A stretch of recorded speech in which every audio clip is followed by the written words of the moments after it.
আসসালামু আলাইকুম আরহামতুল্লাহ। আশাবাদী আমরা সবাই ভালো আছি আলহামদুলিল্লাহ। আজকের ভিডিওটা তাদের জন্য যাদের জীবনে দুশ্চিন্তার পরিমাণটা একটু বেশি, যাদের আল্লাহর পরিকল্পনা বুঝতে কষ্ট হচ্ছে, তাদের জন্য রয়েছে সুন্দর সমাধান। তাই ভিডিওটি পুরো না দেখলে আপনি বুঝতেই পারবেন না আল্লাহর পরিকল্পনা কতটা সুন্দর। আচ্ছা, যাই হোক, এবার কথা না বাড়িয়ে সরাসরি গল্পে প্রবেশ করা যাক। সমুদ্রের মাঝখানে একটি জাহাজ প্রচণ্ড ঝড়ের মধ্যে পড়ে লণ্ডভণ্ড হয়ে গেল। সে জাহাজের বেঁচে যাওয়া এক যাত্রী ভাসতে ভাসতে একটি নির্জন দ্বীপে এসে পৌঁছালো।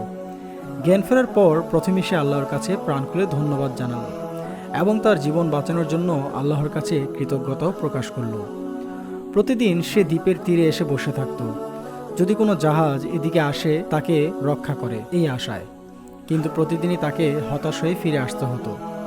এর মধ্যে সমুদ্রের তীরে তার জন্য সে ছোট্ট একটি ঘরও তৈরি করে ফেলল। সমুদ্রের মাছ ধরে এবং বন থেকে ফলমূল খেয়ে সে বেঁচে থাকলো।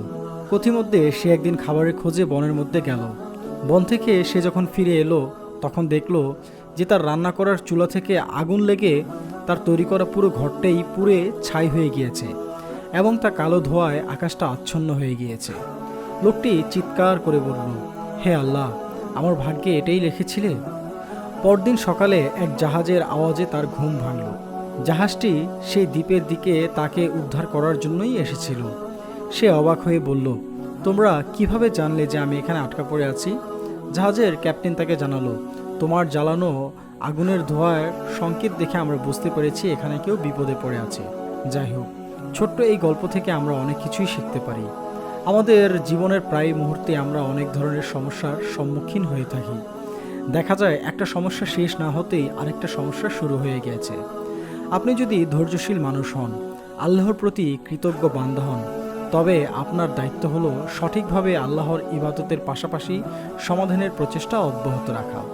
এতে আপনি অবশ্যই সুন্দর সমাধান পাবেন ইনশাআল্লাহ। আজকের গল্পটা এই অবধি। সবাই ভালো থাকুন, সুস্থ থাকুন, আমাদের জন্য দোয়া করুন যেন আপনাদের জন্য আমরা উত্তম কিছু উপস্থাপন করতে পারি। আর আমাদের কন্টেন্টগুলো প্রয়োজনীয় মনে হলে একটু কষ্ট করে আমাদের চ্যানেলটি সাবস্ক্রাইব করে রাখুন যেন আপনার কাছে আমাদের ভিডিওটি সহজে পৌঁছাতে পারি। আল্লাহ হাফেজ। আসসালামু আলাইকুম আ রহমতুল্লাহ।